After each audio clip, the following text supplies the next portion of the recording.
लेटिंग गो आपकी पीढ़ी का बड़ा प्रसिद्ध शब्द है। हमारी पीढ़ी में तो वो नहीं होता था। हम तो उस पीढ़ी के, उस क्षेत्र के लोग हैं। मैं हरियाणा से हूँ। पंजाब का असर हम पे रहा है ठीक ठाक।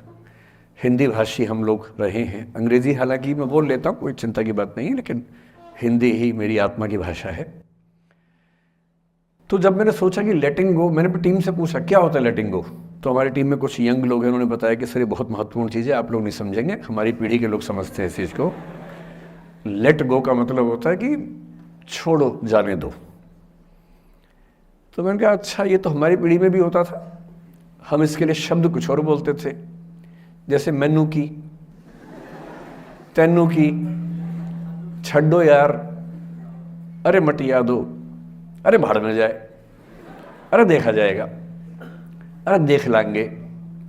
तो हिंदी हो, पंजाबी हो, हरियाणवी हो, बिहार में अरे मटिया दो, तो वहाँ मटिया दो बोल देते हैं।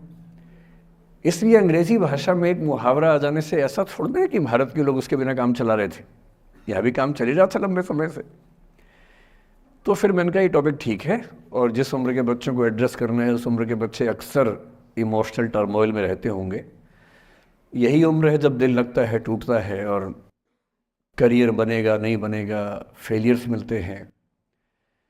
तो जिस उम्र में इमोशन सबसे ज़्यादा उठापटक करते हैं, उछल कूद मचाते हैं, एंग्जाइटी, डिप्रेशन, ये सब होता है, उस उम्र के बच्चों से बात करने के लिए सबसे मौजूद टॉपिक मुझे यही लगा, सबसे अच्छा टॉपिक यही लगा कि हम इसी पर बात करते हैं। मैं पहले डिस्क्लेमर्स लगा दूं, मैं मनोविज्ञान का अध्यापक नहीं हूं। मैंने साइकोलॉजिस्ट में ना एमए किया है, ना एमफिल, ना पीएचडी किया है, ना मैं मोटिवेशनल चीज़ें करने का कोई सर्टिफाइड अध्यापक हूं। मैं तो अपने जीवन के अनुभवों से, साहित्य से, दर्शन से, कानून से, पढ़ते पढ़ते जो मैंने सीखा, और बाकी उस सबसे ज़्यादा सीखा 50 साल के जीवन में, जिसमें से 25 साल का जीवन अध्यापन में और अपना उद्यम करने में खर्च हुआ।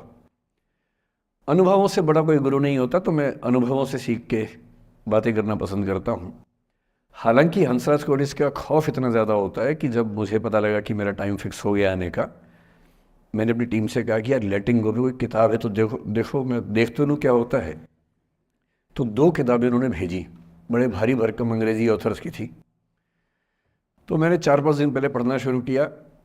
5-10 मिनट पढ़ के मुझे लगा कि उससे बात बनेगी नहीं, वो अलग ही टाइप की बातें थी, बड़ी थ्योरेटिकल सी बातें। तो मैंने कहा क्या थियरी में क्या रखा है, हम बच्चों से बच्चों की ज़ुबान में बात करेंगे, उसका मज़ा ज़्यादा है, क्यों थियरी में जाए। तो मैं जो कुछ भी अगले 1 आध घंटे में, मतलब 1 घंटा की, आधा घंटा की, 1.5 घंटा, वो मैं आपके चेहरे से अंदाज़ा लगा लूँगा। आप केवल चेहरे पे भाव ऐसे ले आइएगा कितना आप सुनना चाह रहे हैं। मैं तो अभ्यस्त हूँ, मैं 8 घंटे बिना ब्रेक के पढ़ाता हूँ जनरली, तो मैं तो अभ्यस्त हूँ सुबह से रात तक पढ़ाने के लिए। आप अपना देख लीजिए कितना आप सुनने की हालत में है। और ऐसा ना हो कि मैं अपनी स्पीच सुनने के लिए मोटिवेट करूँगा आपको, वो मैं नहीं करूँगा, है ना। उससे अच्छा, उससे उससे उससे बेहतर ये है कि हम बीच में छोड़ देंगे, और मैं आपकी उम्र का भी ध्यान रखूँगा। छोटे छोटे बच्चे हैं, इतना टॉर्चर ठीक नहीं है, तो ध्यान रखेंगे। पर मेरा ख्याल है कि आपको मज़ा आएगा, क्योंकि आपकी उम्र से जुड़ी बातें हैं, आपको अच्छा लगेगा। मैं सबसे पहले 2 शब्दों में अंतर स्पष्ट करना चाहता हूँ। एक शब्द है गिव अप करना, एक है लेट गो करना। कभी कभी लगता है कि दोनों बातें एक जैसी हैं, पर दोनों बातें एक जैसी हैं नहीं। गिव अप करने का मतलब होता है हार मान लेना। मसलन आप कुछ कोशिश कर रहे हैं, जैसे मैं इसी एग्जांपल से बात करता हूँ। पलक ने कोशिश की कि मैं यहां पर आ जाऊं, कोशिश की, और मैं ये नहीं कहना चाह रहा कि मैं बहुत व्यस्त आदमी हूँ, लेकिन हाँ, व्यस्तताएं रहती हैं।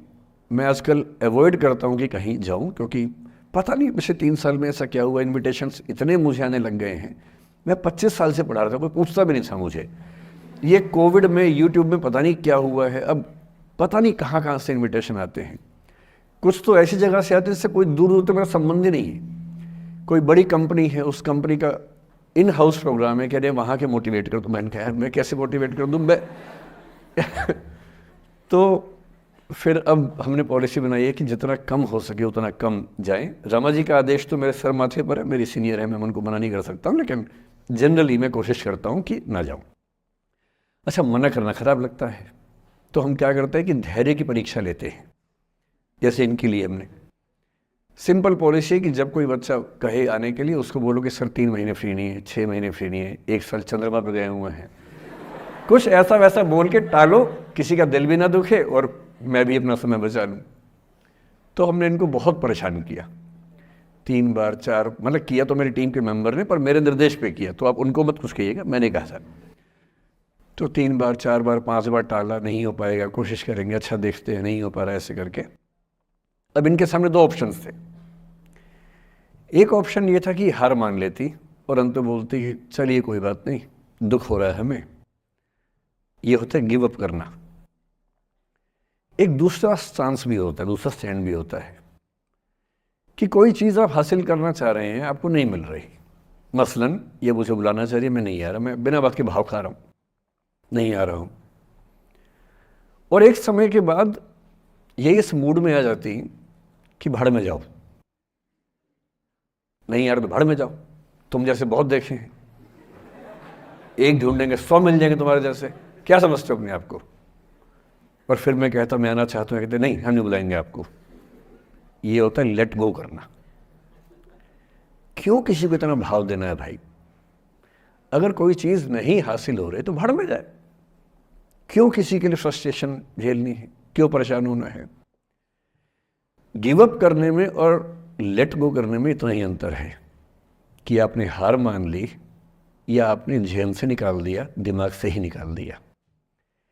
किसी चीज़ को दिमाग से निकाल देना लेट गो करना है, किसी चीज़ के लिए कोशिश करते करते हार मान लेना और उस हार की फ्रस्ट्रेशन के साथ जीना गिव अप करना है।